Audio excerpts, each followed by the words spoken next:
पुढील कार्यक्रम प्रसारित करणारे आहेत जॉयस्मेर मिनिस्ट्रीचे मित्र आणि भागीदार. केवळ तुम्ही स्वतःला मृत्यूछायेच्या दरीत पाहता म्हणून तुम्हाला घाबरण्याची गरज नाही, कारण परमेश्वर तुमच्या सोबत आहे आणि तुम्हाला योग्य तो निकाल दिसायला वेळ लागेल. पण जर तुम्ही हार मानून सोडून दिलं नाही तर असं होणार नाही की परमेश्वर योग्य वेळी येऊन तुम्हाला त्यातून सोडवून पार करणार नाही.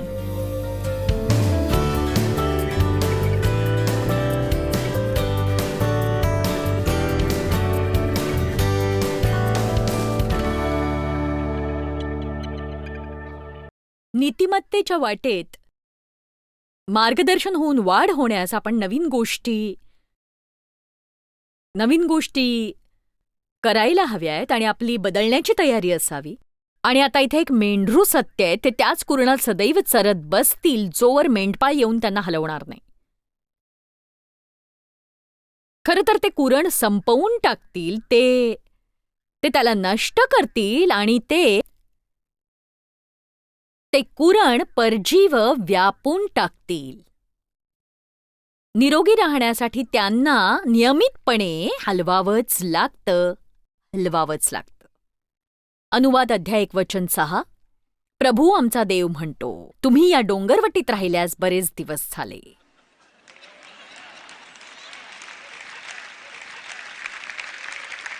बघा, तुमच्यापैकी काही जण त्यांच्याच समस्येभोवती नाचत राहिले आहात. गेली 20 वर्ष तुमची तीच वाईट मनोवृत्ती आहे. तुम्ही एकाच व्यक्तीवर गेली 5 वर्ष चिडलेले आहात आणि गेली 20 वर्ष तुमच्या खांद्यावर ती गोष्ट अडकलेली आहे आणि आता पुढे सरकण्याची वेळ आलीये. हो, ख्रिस्तावरच्या विश्वासाद्वारे तुम्हाला परमेश्वरासोबत आता योग्य करण्यात येईल, पण आता थोडं आणखी चमकण्याची वेळ आलेली आहे. एक सांगू का की येशू जगाची आशा आहे, पण लोकांना येशू दिसणार नाही जर ते त्याला त्या लोकांद्वारे पाहत राहिले तर. तुम्हाला देवाने कुठेही आणलं असो, कुठलाही परिसर, कुठली नोकरी, कुठलीही शाळा, कुठलंही चर्च, तुम्हाला देवाने हेतुतः काही कारणास्तव तिथे ठेवलेलं आहे आणि तुमचा हेतू हा चमकणं आहे. चला आता. पण मी काय करावं अशी देवाची इच्छा आहे ती नाही माहीत. माझं पाचारण काय ते माहीत नाही. चमका. कामाला जा, हसतमुख राहा. जेव्हा लोक तुम्हाला विचारतील तुम्ही इतके खुश कसे असता, कारण मी येशूला ओळखतो. मला नेहमीच आशा आहे. माझी परिस्थिती नेहमीच बरोबर नसेल जशी मला हवी आहे, पण तो माझ्या सहाय्यासाठी आहे.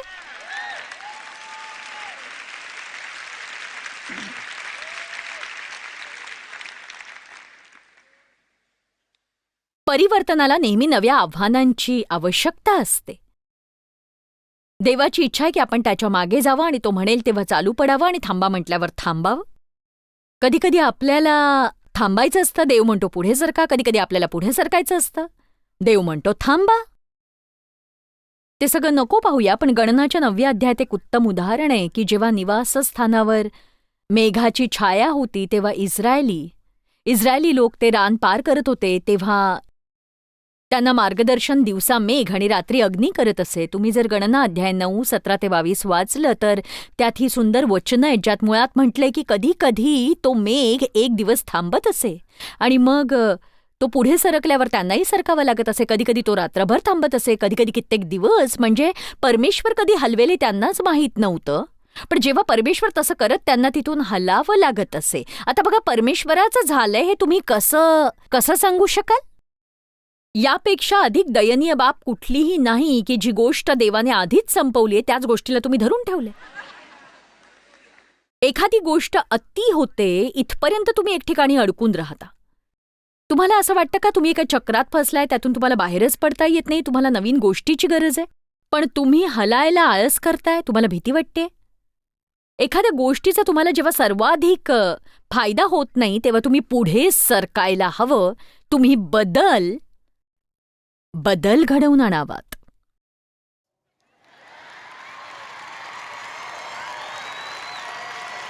एक सांगू का, मी मी आशा करते की माझे टीव्हीवरचे कार्यक्रम, माझ्या शिकवणी, माझी पुस्तकं, माझ्या सीडीज याची तुम्हाला सदैव मदत होईल. पण एक सांगू, जर तुम्ही अशा टप्प्यावर पोहोचलात जिथे माझी तुम्हाला मदत होत नाही, तर ते माझ्याकडून तुम्हाला मिळालं असेल, तर कृपा करून इतर कुणाचं तरी ऐका. कारण सगळ्यात महत्त्वाची बाब म्हणजे वाढ होणं आणि तुम्ही अधिकाधिक चमकत जाणं. आणि एक सांगू, वेगवेगळ्या लोकांना वेगवेगळ्या लोकांकडून वेगवेगळ्या गोष्टी मिळतात. काही लोकांना माझी शिकवण सहनच होणार नाही. काहींना केवळ माझ्यासारख्या स्पष्टवक्तेपणा असलेल्या व्यक्तीपासून काहीतरी ऐकता येईल, जी सरळ तोंडावर बोलते. पण काहींना ते नाही सहन होत. म्हणजे मी 5 मिनिटात त्यांना इतका राग आणते की त्यांना वाटतं उठून निघून जावं माझ्या सभेतून. खरंच.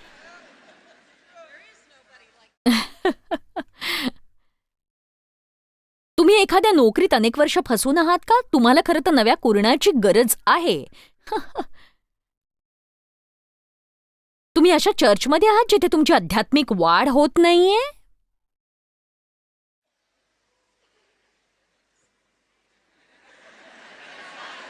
वा, तुम्ही फारच शांत झालायत. बघा, मी याच बांधिलकीत आहे की जोवर तुमची वाढ होते, तुम्ही कुठेतरी टिकून विश्वासणारे राहायला हवं. तुम्ही तिथे 100 वर्ष असलात तरी मला परवा नाही. तुम्ही स्वतःला विचारायला हवं, माझ्यात बदल होतोय का? माझ्यात वाढ होतीये का? मी सेवा करतेय का? मी दर आठवड्यात येऊन एखादी जागा व्यापून खुर्ची गरम करत बसतेय फक्त, की मी घरी जाते पुन्हा येते, मी घरी जाते मी पुन्हा येते, मी घरी जाते मी पुन्हा येते, पण गेल्या 20 वर्षात माझ्यात काहीच बदल झाला नाही? मला अजूनही त्या 20 वर्षांपूर्वीच्याच विचित्र समस्या आहेत. आणि असं असेल तर मग एकतर तुमच्यात खोट आहे किंवा त्या जागेत तरी. मग तुम्हाला हवं ते तुम्ही करा. तुमचे मित्रमंडळी तुम्हाला तीक्ष्ण बनवतात की सुधारतात? ते तुमच्यावर चांगला प्रभाव पाडतात की तुम्हाला नव्या मित्रांच्या कुरणांची आवश्यकता आहे? बघा, मी सांगते तुम्हाला, तुम्ही ज्या लोकांसोबत वावरता ते तुम्हाला घडवू शकतात किंवा मोडूही शकतात. नक्कीच. वा, मला अशा व्यक्तींच्या भोवती वावरायचे ज्यांच्या जीवनावर एक प्रकारचा धार्मिक अभिषेक असेल. मला तक्रार करणाऱ्यांपासून, कुरकुर कुचाळके करणाऱ्यांपासून, सगळ्यांमध्ये दोषच शोधतात अशा व्यक्तींपासून. खरंच मला सगळीकडे केवळ चूकच काय हे ऐकायचं नाहीये. मला काहीतरी चांगलं दाखवा. आणि माझ्या मते नीतीचा मार्ग म्हणजे योग्य जागी योग्य वेळी योग्य ती गोष्ट करत असणं. आणि बघा, तुम्ही जर ती योग्य गोष्ट करत असाल आणि मी जर चुकीच्या जागी करत असेन, तर ती माझ्यासाठी अयोग्य ठरणार आहे. मी चर्चमध्ये होते. मी 5 वर्ष चर्चमध्ये काम केलं आणि त्याच ठिकाणी माझ्या सार्वजनिक सेवा कार्याची सुरुवात झाली. ती 5 विस्मयकारक अशी वर्ष होती आणि वाढण्याची वर्ष होती, जी माझ्यासाठी खरं तर खूप वेदनादायक होती. मी पुष्कळ शिकले, अधिकाच्या अधीन कसं राहावं, बऱ्याच गोष्टी ज्यात मी आता जाणार नाही. पण परमेश्वर मला शिकवू लागला. त्याने कित्येक गोष्टी तिथेच संपवल्या. आणि एक सांगू, देवाचं संपतं पण तुमचं नाही, अशा वेळी फार त्रास होतो. आणि मग मला असं वाटलं की देवाची इच्छा आहे की मी बाहेर पडून स्वतःचं सेवाकार्य करावं. असं नव्हतं, मी एक बंडखोर स्त्री बनून स्वतःच्याच मनाचं करू इच्छित होते. आणि मला खरोखर असं वाटलं की देवाला वाटतं की माझं कार्यक्षेत्र पसरावं, मला एक मोठं व्यासपीठ मिळावं, जे मला कधीही मिळालं नसतं. कारण मी दुसऱ्या कुणासाठी तरी काम करत होते आणि त्यांना त्यांच्या ध्येयाच्या पूर्तीसाठी मदतीची गरज होती. बऱ्याचदा पुष्टी झाली, पण मी पुढे सरकले नाही. कुणाच्या भावना मला दुखवायच्या नव्हत्या. लोकांना मी बंडखोर वाटू नये असं वाटत होतं. त्यांना वाटू नये की मी स्वतःसाठीच काहीतरी करते. मी अपयशी होऊन स्वतःला मला मूर्ख ठरवायचं नव्हतं. अशी अनेक कारणं होती. आणि एकदा मी दुसऱ्या खुर्चीवर समोरच्या रांगेत बसले, जिथे मी दर रविवारी 2 उपासनेसाठी आणि प्रत्येक मंगळवारी रात्री बसायचे. कारण मी नेतृत्व करणाऱ्या टीममध्ये होते. आम्ही सगळे उपासनेत असायचो. आणि देव मोठ्याने म्हणाला मला जोरात, मी आतून ऐकलं की तू इकडे काय करतेस? मी म्हटलं की पण मी चर्चला जाते, मी तेच करते. लगेचच माझ्या मनात आलं की पण तुझी इथे आता गरज नाहीये, तू आता दुसरीकडे असायला हवंयस. बघा, हे केवळ माझ्या फायद्यासाठी नाही की मला काय आवडतं. मी तिथे असायला हवं जिथे परमेश्वर माझा सर्वाधिक उपयोग करून घेऊ शकतो.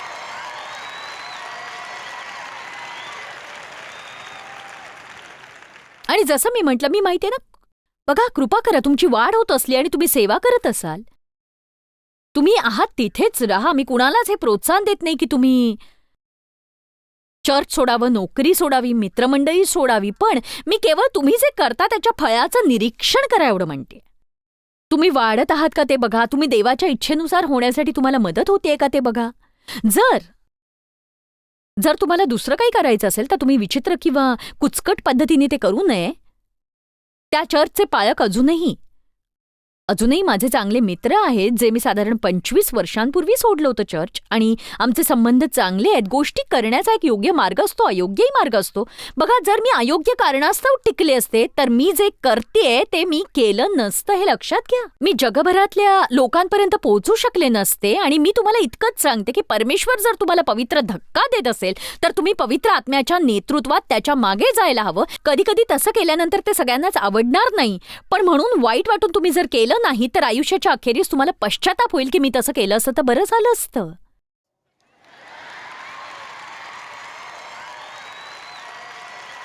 तर असो, आता मी आशा करते माझ्यामुळे कुणी अडचणीत येणार नाही, तुम्ही विचित्र गोष्टी करणार नाही.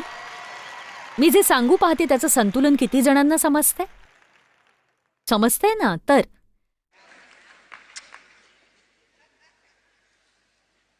परमेश्वरासोबतचा माझा प्रवास हा इतर कुणाही सारखा चित्तवेधक असाच आहे. माझ्या लक्षात आलं की आयुष्याची ही कधीही न संपणारी रचना आहे, सोडून देणं आणि धरून ठेवणं. सेवा कार्याच्या तयारीसाठी आणि अभ्यासासाठी मी नोकरी सोडली आणि मी केवळ घरगुती बायबल अभ्यास घ्यायचे. जेव्हा मी ती नोकरी सोडली मला वाटलं की परमेश्वर आम्हाला आर्थिकरित्या आशीर्वादित करेल, आम्ही आर्थिक चमत्कार पाहू. पण 6 वर्ष आम्हाला आमच्या मोजांसाठी आणि चड्ड्यांसाठी सुद्धा विश्वास ठेवावा लागत होता देवावर, आणि बिल भरण्या इतके सुद्धा पैसे नव्हते. तर मी योग्य गोष्ट केली, पण मी पुढे जाण्याआधी सगळं मागे जाते असं दिसत होतं मला. आणि बघा, तुमच्या बांधिलकीची परीक्षा घेतली जाते, तपासलं जातं तुम्हाला. आपण बालपण सोडतो, आपण तरुण होतो, आपण तारुण्य सोडतो, आपण प्रौढ होतो, आपण मित्र सोडतो, कॉलेजमध्ये जातो, आपण मित्र सोडतो, घरी जातो, नोकरी करतो, लग्न करतो, आपल्या पालकांना सोडतो, आपल्याला मुलं होतात, आपण स्वातंत्र्य मागे सोडतो. मी जे म्हटलं ते किती जणांनी चुकवलं? आमेन. आपण अधिक जबाबदारी स्वीकारतो, आपली मुलं सोडून जातात, आपल्याला एका नव्या आयुष्याला पकडावं लागतं. आणि व्यक्तिगतरित्या सांगायचं तर मी माझ्या आयुष्यात अशा टप्प्यावर आहे ज्यात मला माझ्या सुरकुत्यांना स्वीकारावं लागतं, जे माझं प्राधान्य नाही. किती जण ऐकताय हे? किती जणांना तो गुडघा स्वीकारावा लागतो जो पूर्वी करता येणाऱ्या गोष्टी आता करू शकत नाही? आणि ती सुरकुती जी परवा तुम्ही आरशात पाहिलं तेव्हा नव्हती. आणि म्हणूनच बाब ही आहे की मी योग्य पद्धतीनेच गोष्टी करीन की मग मी त्या माझ्या इच्छेनुसार करीन. मला जे करायचे तेच मी करीन की मी देवाच्या इच्छेनुसार ते मी करीन. एक सांगू, जर आपण सगळ्या गोष्टी देवाच्या इच्छेनुसार केल्या तर आपल्याला सदैव शांती लाभेल. योग्य गोष्ट करणं हे नेहमीच अद्भुत असतं. आणि आपण आज बांधिलकी स्वीकारली तर काय होईल? परमेश्वरा, आत्तापासून मी तुझ्या मदतीने तेच करीन जे मला मनापासून योग्य वाटतंय. मी त्याबद्दल वाद घालणार नाही, मी सबबी सांगणार नाही. मला केवळ तेच करायचंय जे मला मनापासून योग्य वाटतंय. आणि बघा, किती जणांना माहितीये जेव्हा आपण खरेदीला जातो तेव्हा ते आपल्याला भरपूर सुट्टे देतात, तेव्हा तसं करणं हे योग्य नव्हे. तुमच्यापैकी किती जणांना माहिती की खरेदी केल्यावर आपली ट्रॉली पार्किंगच्या जागी मधोमध इतरांच्या गाडीला टेकवून ठेवणं हे अयोग्य आहे? सांगा मला. वा, हुशार आहात तुम्ही. किती जणांना माहिती आहे की बॉस बघत नसताना कामाच्या ठिकाणी इंटरनेटवर खेळ खेळत बसू नये? सांगा. अरे बापरे, अर्ध्यांनाच माहिती आहे हे फक्त. म्हणजे माझ्या संदेशात फेरबदल करून त्याला प्रामाणिकपणा हे नाव द्यायला हरकत नाही, नाही का? दुर्भाग्यवश पुष्कळशा लोकांना ते काय आहे हेच माहीत नाही. आपण योग्य तेच करायला हवं, कारण ते योग्य आहे, कारण त्याने परमेश्वराला मान आणि गौरव मिळतो जेव्हा आपण योग्य ते करतो. आणि त्याचे परिणाम आपण देवावर सोडायला हवेत. तुम्हाला नेहमीच ताबडतोब परिणाम नाही मिळणार. खरं तर तुम्ही नीतिमत्तेशी बांधिलकी धरून आहात हे सैतानाला दिसलं तर तो तुम्हाला त्रास देण्यासाठी मार्ग शोधेल. पण जर तुम्ही अट्टळ राहिलात तर तुम्हाला त्याचं असं प्रतिफळ मिळेल ज्याची कल्पनाही तुम्ही करू शकणार नाही, आणि ते आश्चर्यचकित करेल. आता ऐका, मी त्या कठीण कठीण गोष्टी बघते ज्यातून मी पार गेले आणि जे मित्र मी गमावले आणि मला चर्च सोडून जायला सांगण्यात आलं, माझी मस्करी केली गेली, हे सगळं हे फार वेदनादायक होतं. पण एक सांगू का, परमेश्वर विश्वासू आहे. आणि मी काय सांगते, मी अजूनही इथे आहे आणि मला लोकांना मदत करता येते. माझं आयुष्य म्हणजे तर सुखी आहे. मी 71 वर्षांची आहे आणि मी जगभर फिरतीये.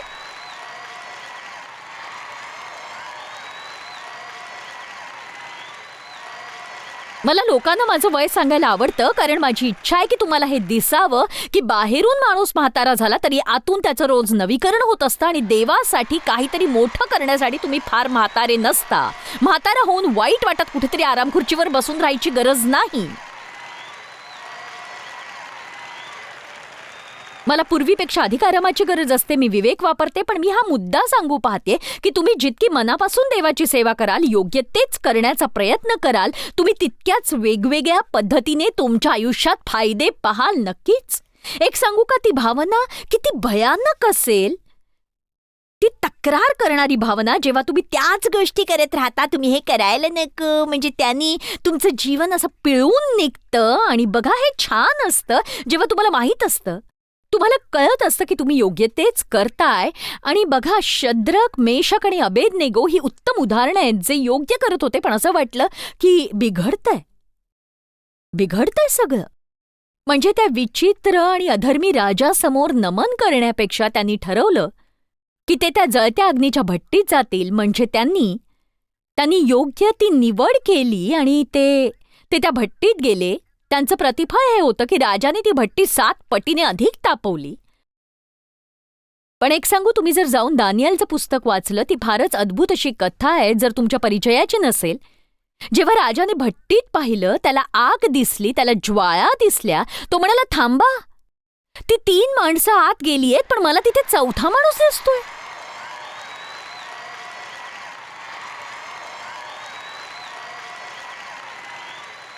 मला हा भाग फार आवडतो की ते बांधलेले होते, पण ते सुटलेले बाहेर आले. कधी कधी तुमच्या आयुष्यातलं सगळ्यात मोठं बंधनच त्या भट्टीत तुटतं. आणि म्हणूनच म्हणजे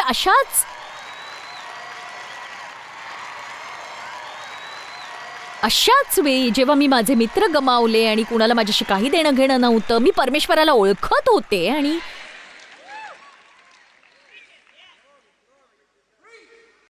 आणि खरंच मला हे आवडतं. बायबल म्हणतं की जेव्हा ते बाहेर आले, त्यांच्यातनं धुराचा वासही आला नाही.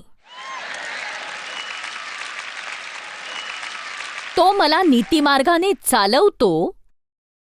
मृत्यूछायेच्या दरीतूनही मी जात असलो तरीही मी अरिष्टास भेणार नाही, कारण तू माझ्या बरोबर आहेस. केवळ मी योग्य गोष्ट करतोय म्हणून मला त्रास होणार नाही असं नाही. आणि मी याची तक्रार करण्याचं कारण नाही. मी याबाबत गोंधळून जायची गरज नाहीये. हे असं नाही की मी देवाला आठवण करून द्यायची गरज आहे की मी किती चांगली आहे, माझ्यासोबत असं का होतं हे मला कसं समजत नाहीये. मीच का, पण मी का नाही. एक सांगू, म्हणजे अनेक प्रकारच्या गोष्टीतून पार जाणारे अनेक प्रकारचे लोक असतात. मी जर देवावर विश्वास ठेवला तर मी दरीत पर्वतावर सुद्धा विश्वास ठेवू शकते त्याच्यावर. आणि हा विश्वास ठेवू शकते की देवाकडे माझ्यासाठी काहीतरी चांगलंच आहे, मग ते त्या भट्टीत असले तरी सुद्धा.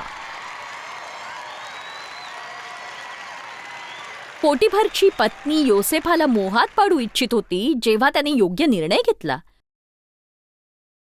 त्याने आपला नैतिक दर्जा टिकवण्यासाठी नकार दिला. बापरे, आजकाल असं झालं असतं तर बरं झालं असतं. मी तिकडे जाऊच नाही ना, बरोबर ना? वाव. त्याने नकार देत म्हटलं की नाही, मी तुझ्याशी संबंध जोडणार नाही. का? कारण ते योग्य नाही.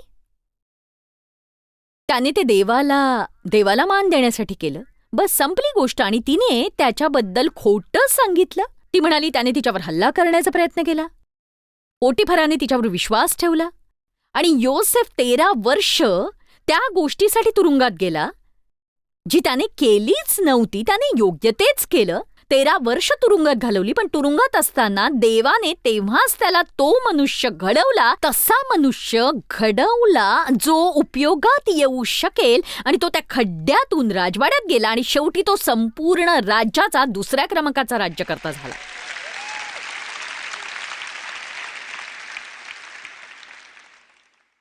सिंहाच्या गुहेत दानियल. कित्येक महान गोष्टी.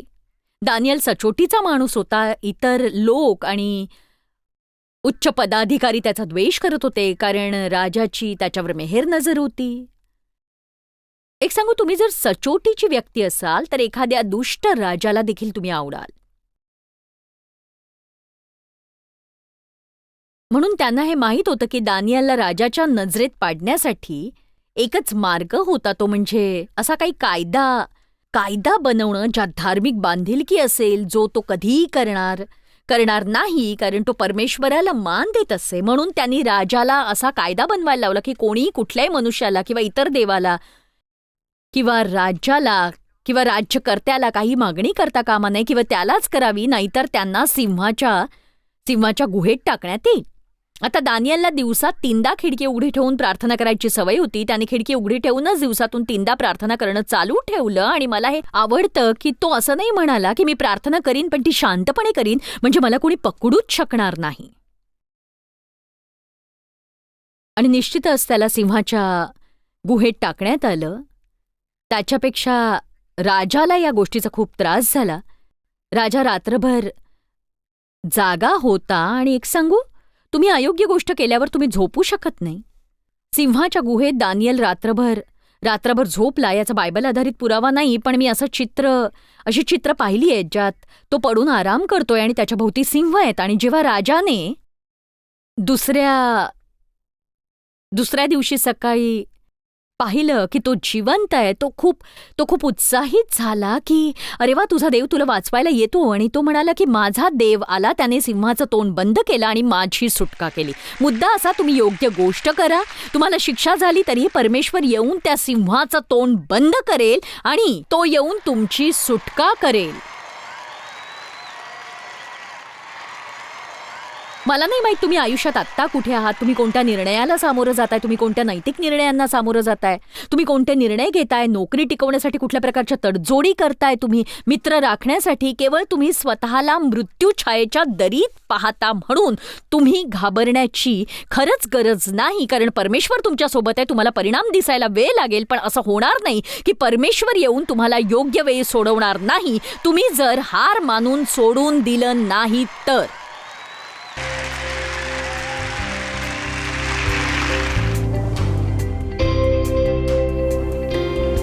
अमॅन्डा जी कॅनडात राहत होती, तिची वाढ एका अधर्मी घरात झाली होती आणि ती मोठी होत असताना तिने खिन्नता अनुभवली. आणि जरी ती आपल्या प्रेमळ आणि मोकळ्या मनाच्या कुटुंबासोबत राहत होती तरी तिला वाटलं की काहीतरी चुकतंय. आणि तिने हे लिहिलं की माझी खिन्नता जगापासून मी लपवली, मी स्वतःचा द्वेष करू लागले. अनेक वर्षानंतर मी एका क्लायंटच्या घरी काम करायचे, जिथे मला एकच रेडिओ स्टेशन ऐकू येत असे. आणि त्या कार्यक्रमात जॉयस मायर्सचा आवाज ऐकू आला आणि अचानक काहीतरी जाणवलं. मी घरी जाऊन जॉयस मायर्सच्या वेबसाईटवर गेले, डझनावारी व्हिडिओज पाहिले आणि मी माझं अख्खं आयुष्य विश्वासाच्या काठावर घालवलं होतं. आणि शेवटी एक आवाज मला ऐकू आला, जो होता, वेळ आलीये. मला ख्रिस्ताकडे वाट दाखवण्यासाठी मी या सेवाकार्याचे आभार मानू इच्छिते आणि सुवार्ता प्रसारासाठी मी जॉयस मायर मिनिस्ट्रीसोबत पार्टनर बनून मदत करू शकते, याचा मला आनंद आहे. बघा, आमच्या वेबसाईटवर साधारण 4 दशलक्ष व्हिजिट्स असतात. त्या लोकांकडून जे कार्यक्रम ऑनलाईन पाहतात, रोज मनन साहित्य वाचतात आणि विश्वास वाढण्यासाठी इतर गोष्टीही करतात. आणि ही एक प्रचंड मोठी संधी आहे. आज देवाने जे मीडिया हे माध्यम उपलब्ध केलंय, आम्ही कित्येक लोकांपर्यंत पोहोचू शकतो आणि ख्रिस्ताचं ज्ञान लोकांपर्यंत इतकं दूरवर पोहोचवता येतं. अशा काळात आपण आता जगतोय आणि म्हणून मी तुम्हाला विनंती करू इच्छिते की लोकांपर्यंत पोहोचण्यासाठी तुम्ही आमच्यासोबत पार्टनर बनाल का? तुम्हाला आर्थिक पार्टनर बनता येईल का, जिथे तुम्ही नियमितपणे दान द्याल आणि आम्हाला त्याचं खरंच खूप कौतुक असेल आणि तुम्हाला तो आनंद मिळेल की भरकटलेल्या लोकांपर्यंत पोहोचण्यासाठी आणि लोकांना त्यांच्या विश्वासात वाढण्यासाठी तुम्ही सहभागी आहात. म्हणून आमच्याशी संपर्क साधण्यासाठी आम्ही माहिती देतो. आर्थिक पार्टनर बनण्यासाठी तुम्ही प्रार्थनापूर्वक विचार करा. आणि तुम्हाला खरंच असं वाटतं कामा नये की माझ्याकडे पुरेसं नाही, कारण काहीच न केल्यापेक्षा थोडं केलेलं कधीही बरंच असतं. आणि म्हणून मला विश्वास आहे की जसं तुम्ही देत राहाल, परमेश्वर त्याच्या वचनानुसार आर्थिक आशीर्वाद देईल की जेणेकरून तुम्ही अधिकही देऊ शकाल. नक्की तुमच्या दानाबद्दल मनापासून आभार आणि परमेश्वर तुम्हाला आशीर्वाद देऊ. जॉयस्मायर मिनिस्ट्रीज करता तुम्ही खूप मौल्यवान आहात. आम्हाला तुमचं कौतुक आहे आणि जगभरामध्ये हे सेवा कार्य शक्य करण्याकरता आम्ही आमच्या मित्रांचे आणि पार्टनर्सचे आभारी आहोत. आम्ही एकत्रितपणे भुकेल्यांना खाऊ घालतो, गरिबांना वस्त्र देतो आणि राष्ट्रांना सुवार्ता सांगतो. तुमच्या प्रार्थनेच्या विनंती करता आमच्याविषयी आणखी माहिती मिळवा.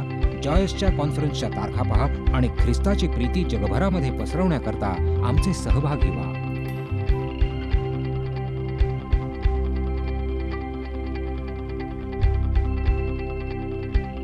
याचा सर्व खर्च जॉयस्मायर मिनिस्ट्रीचे मित्र आणि भागीदार करत आहेत.